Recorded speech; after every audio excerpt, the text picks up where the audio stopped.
I'm LaChance. You might know me better as No Pants LaChance.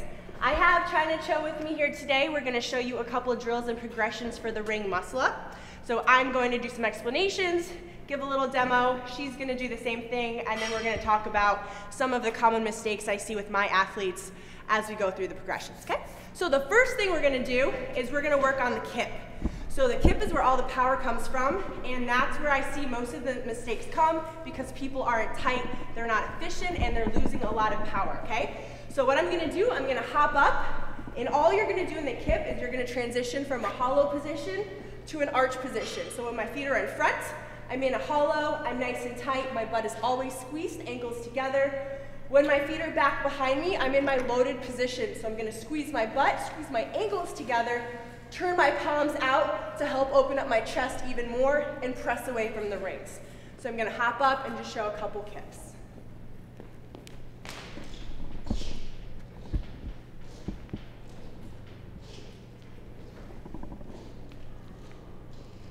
Okay, then I'm going to have Chyna demo some kips for me. So you can see her head is neutral. See, a lot of times people are trying to crank those arms open wide by ducking that chin. If you duck that chin, it's actually going to roll your shoulders forwards, which is going to keep you from opening up the chest as much as you can. The bigger the arch, the more power we can get. So if you duck that chin and close that arch, you're not going to get as much power.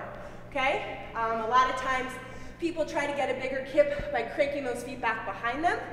What happens with that is when you snap to the hollow, you're now snapping through the knees as opposed to snapping through the core.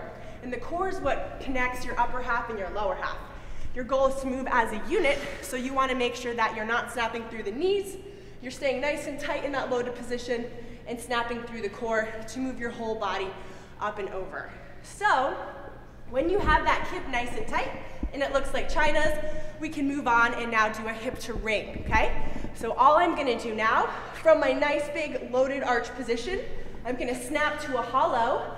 I'm gonna pull down with my lats, which is the muscle underneath my armpit, pull those hands down. So I'm gonna pull my body up to the rings. It's gonna move as a unit. I'm not gonna have body parts kicking. Everything's gonna rise together.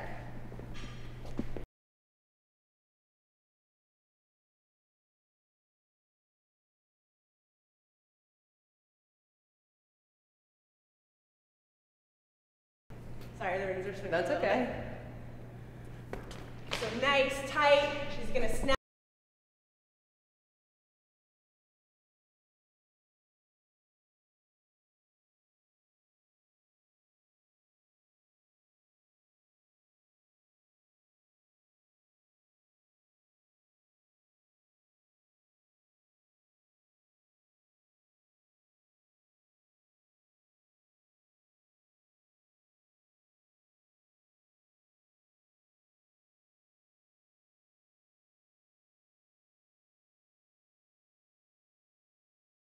Of this pull, you want to make sure your shoulders are the highest point, hips are at the rings, toes are pointed down, so you're actually in a little bit of a downward slope. The higher you can get those shoulders, the less time it's going to take to turn over and finish on top of those rings. Remember, we're always fighting gravity. So once you have that hip to ring, we're going to come over to a low set of rings, and I'm going to show you a transition drill that's going to take this hip to ring, turn it into a muscle up. So depending on how much you weigh is what depends on your bandwidth. Chyna's a little bit smaller than me, a lot a bit smaller than me. So she's gonna have a thinner band. I'm just gonna suck it up for now, but normally I would have this band plus a small one. You wanna make sure that you're hanging a couple inches underneath those rings. If your butt's hanging this low, then you need a thicker band, okay? So you're gonna hop up, get those rings underneath your butt. And this is your hip to ring position. So we're gonna simulate that hip pull. So in my nice tight position, I wanna make sure my grip is neutral. I'm gonna give a couple bounces. At the top of the bounce, turn over and catch, okay? So what I did, I bounced my hips up, my body moved as a unit. As my shoulders came up, my heels pulled around to my butt because I want my body to move together as a unit. I don't wanna have upper half going at one point, lower half going at another point. Okay, so Chyna's gonna give me a couple of bounces and a turnover. Nice neutral grip. You want to make sure you're not swinging, so you might need a buddy for this. Insides of the wrists are facing in. Couple bounces, nice and tight. Turnover, pressing down. That was really good tension on the rings. She caught nice and high. This is the goal, to finish your muscle up in this position. Nice. Good. So the most common mistake I see with this, people try to sit up, and once they finish, they pull their heels around, and then they just like kind of tumble out. So you want to make sure as the chest is moving, the feet are moving at the same time. You also want to make sure you're not pulling with the palms face down. You want to make sure you have a neutral grip.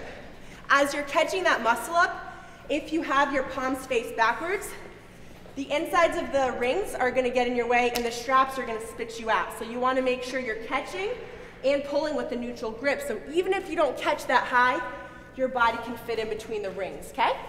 So once you have a successful transition drill, we're just going to stick it up on top of the rings. So I'm going to do my big hip pull.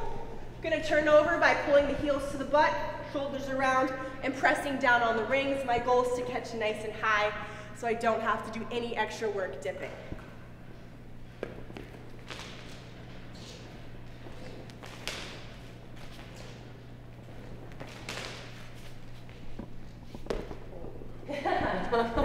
And Chyna, sir.